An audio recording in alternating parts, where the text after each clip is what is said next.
Hey, welcome back to Evil One Precision.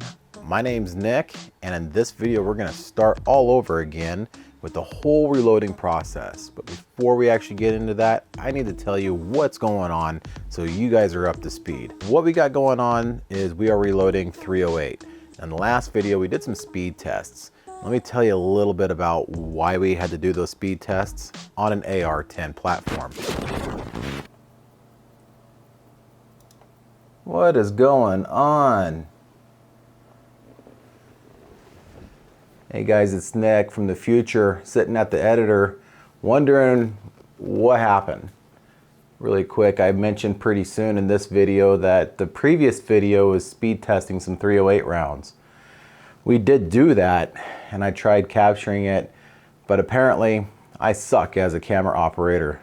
I had the camera set up on some weird funky modes that was just taking photos and or hyperlapse, and there was no audio, and oftentimes I was just taking simple pictures. So for the large part, that video is not going to exist just because I don't actually have the content. Now future, where I'm at on this video where we're looking at right now, I'm got some problems. Same problems as before, only I have more content. This GoPro that I'm using to film on has a little button on the side. It's actually the power button, and if I click that button, it'll go into hyperlapse or photo mode or something like that. So I spent about an hour of filming in hyperlapse mode. Yeah, good times. So I don't actually have that, and I can't slow it down in the editor to make it work. Even though I wear an external microphone, I don't have the audio. I can't get the audio to sync up right. So with all that said, please bear with me as I try and figure all this stuff out. It's a long road, but you know, it is what it is. I'm working through it. So yeah, hopefully you enjoy it. Let's get back to work. I participate in shooting competitions and just like shooting events. Not so much the competitions much. I am looking to get into that a little bit more, like I used to do with pistol and 3-gun several years ago. But I'd like to do like PRS shoots and that sort of thing. But for now, I'm just kind of getting my feet wet. I've been shooting at different events for several years, and I'm bringing along a friend that is very new to the shooting community. I helped him a few months ago build his first AR-10, and he likes the 308 caliber. We do go out to this event pretty soon. It's actually the first weekend in May. It's called BOOMERSHOOT in Orofino, Idaho. And if you happen to go there, please come check us out. We're usually like in the 38 spot, and it's a bucket of fun. I'll tell you a little bit about BOOMERSHOOT in an upcoming video. What we got going on is my friend John, he literally had to scrape the couch cushions to try and get up enough change to make BOOMERSHOOT this year, build his rifle, get ammo, and all that kind of thing.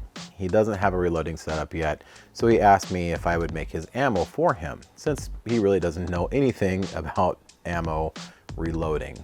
So of course I said yes. So my friend John, he went out and started buying up some ammo and wanted to break in his barrel and that sort of thing. And that's what we kind of did in the first few of these videos. Well, we just ran some speed tests and we discovered that 43 grains of Varget is going to be pushing these bullets just about the right amount. Fortunately, I didn't get very good picture or anything of the target that we're shooting, but I did get some good load data, and that was in the last video. So 43 grains even, I think, is going to be a sweet spot for him. And honestly, the ammo is going to be more accurate than the rifle, and the rifle will be way more accurate than John is. So, you know, 43 grains of powder is just it's a good round, easy number. So John also went to a gun show and he purchased a bag of 308 brass. Now this brass was mixed, and all the stuff that he bought was also mixed. It came from different manufacturers and that sort of thing. So we're shooting mixed brass, which I'm not a big fan of to start with. It is what it is. The brass you got from the gun show is also tumbled in corncob media. And so I'm treating it as if it's range brass. It's brass that just got picked up out of the dirt, which is why the very first step that we're gonna do to this brass, and what I do to all my brass usually, is just tumble it with a little bit of water and some Dawn dish soap. And that's just to get rid of all the dirt, because I don't want to make my press all dirty. I don't want to handle dirty stuff with grass and leaves and rocks and that sort of thing in it. Most of this hits snow, so it's not horribly dirty, and some of it's already been tumbled with corncob media, so it's not really dirty. But that corncob media I'm not a big fan of anymore. I think it's really dirty in and of itself, and there's little bits of corncob and that sort of thing. So I'm going to take you through in this video and this then series of videos exactly what it is that I do every time I reload for precision on my equipment with my knowledge. I don't have a really good press for reloading precision. I have a really good press for reloading bulk. So it's kind of give and take a little bit. I still have to do my ammo as well. And so we're looking at reloading about 500-600 rounds total, about 250, almost 300 for John, and a few hundred for myself. I really haven't counted up my ammo yet. I'm not sure how much I got to do, but it's probably going to be a little bit. All right, well, with that said, let's get going, and we'll start knocking out this brass, getting it washed up.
Moments later.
Good job, dude.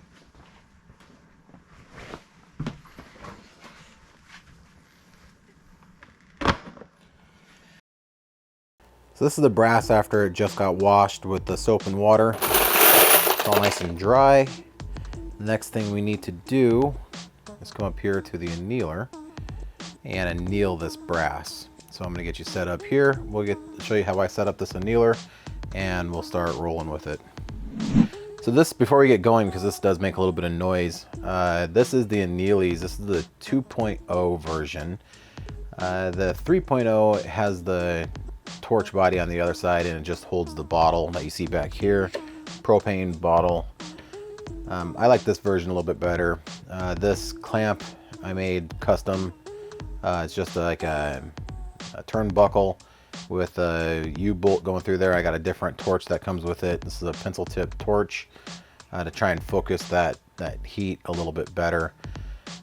So I used to use stuff like Tempelac right here, but I don't really use this much anymore, and I'll explain why as we're going. but mostly it just go off a sight. The first thing we're gonna do before we get the gas going on here is to actually turn it on. So you want these rollers spinning before the fire comes out. So we're gonna go ahead and turn on the gas and go wide open with it. And this is still off.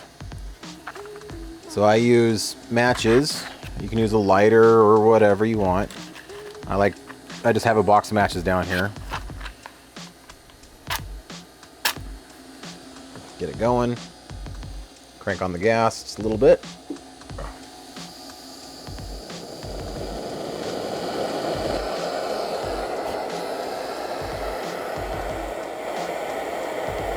I just have it wide open. Bottle should about half full. And I take one, I just put it in there. And what I'm gonna look for is the color change.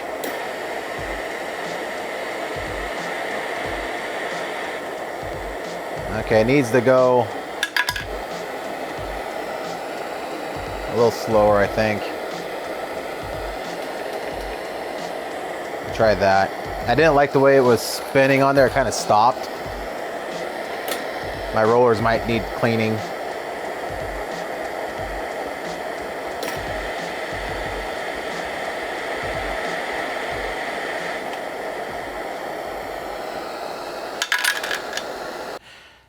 So what I did is I made a little change to the geometry. I adjusted this right here towards up more.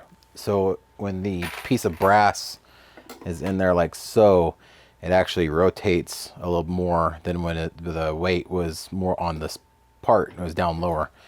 I'm not sure, it probably just vibrated down there. I tightened this down a little bit. In fact, I just moved it too much. We'll just loosen that up, move it down, tighten it. So that should just fit in there like so. Test it. It's rotating the entire time now. We'll grab it out of there just to make sure it actually drops in there. Yeah, that's fine. And the torch is still pointed at the shoulder. And we're looking at just annealing from about here up. We don't want the heat to really travel down here. This is the part that we're changing. So, and you'll see on this one here, you can see that color change line. Hopefully, you can see that color change line. It traveled down a little bit further than I wanted it to, but it's fine. That's an annealed piece. This piece here, I could probably go around again. So we'll just recycle all of this. We'll get the fire going again here.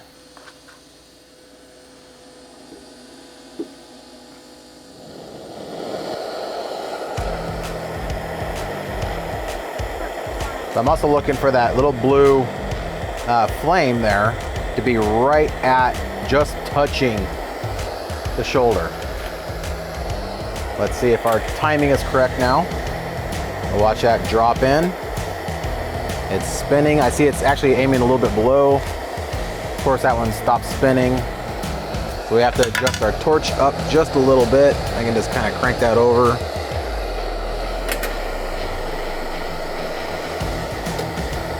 There we go, that's pointed right at that shoulder. It's still stuttering.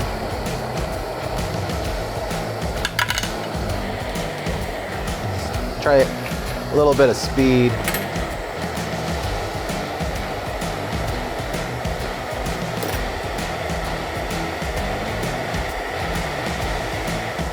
Perfect amount of time.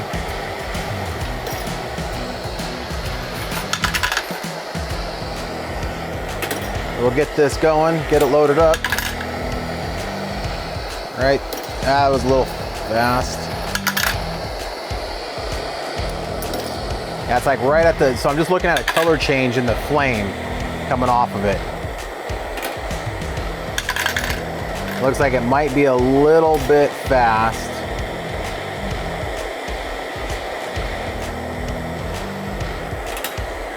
You can't be thrown off by like any impurities. That's why we wash it. Try to get as much of that crap off as we can. Yeah, it's a little slow, so we're gonna, or a little fast rather. We're gonna slow it down a little bit. Let it spend a little more time in that flame.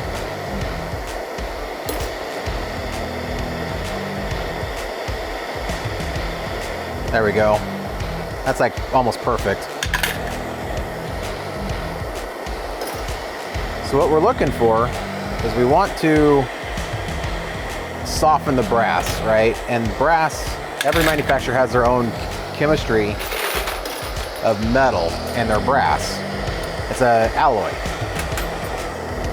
But to anneal the brass, I forget what the temperatures, but it is something like, it's a wide range between underdoing it and overdoing it.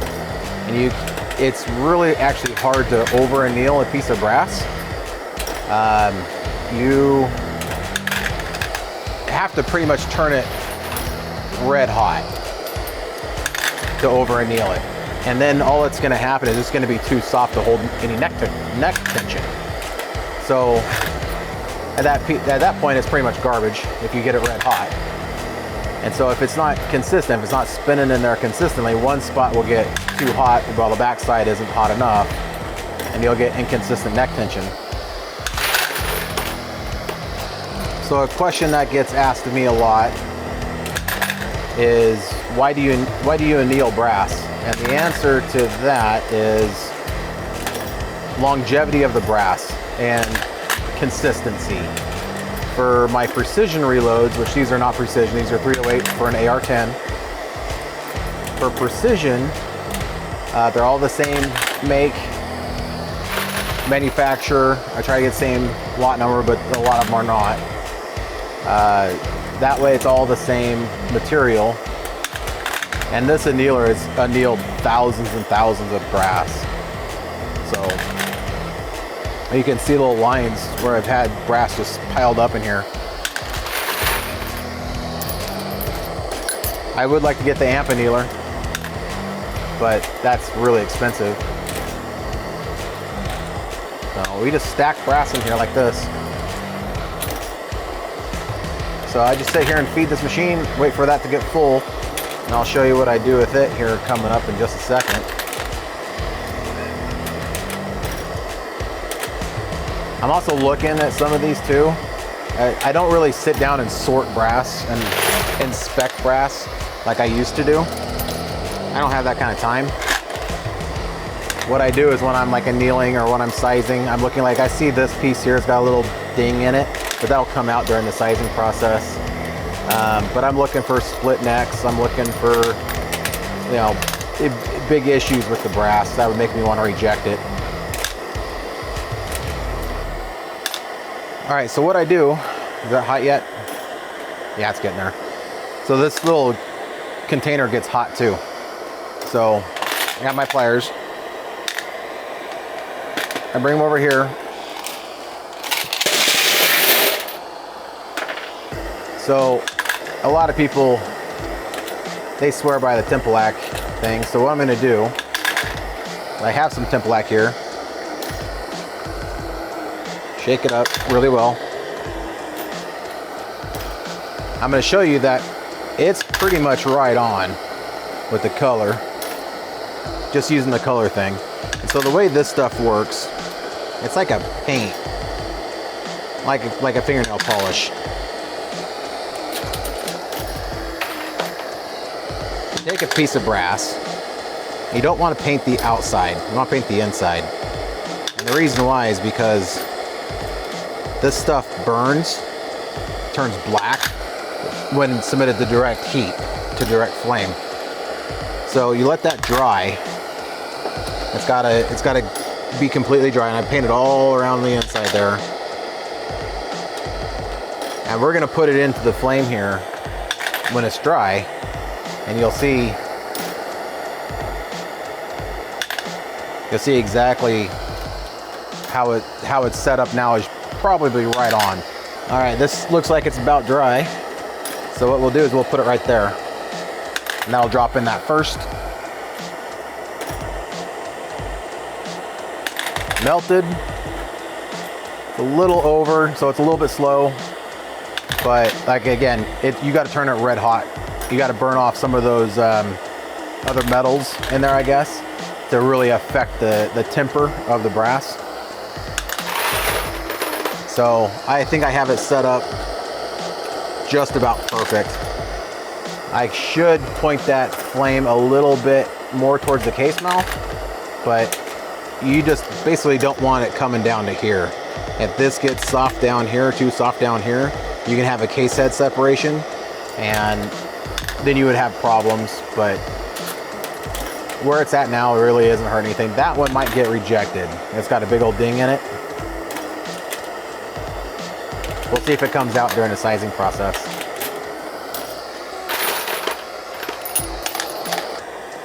So here we are doing the last little bit.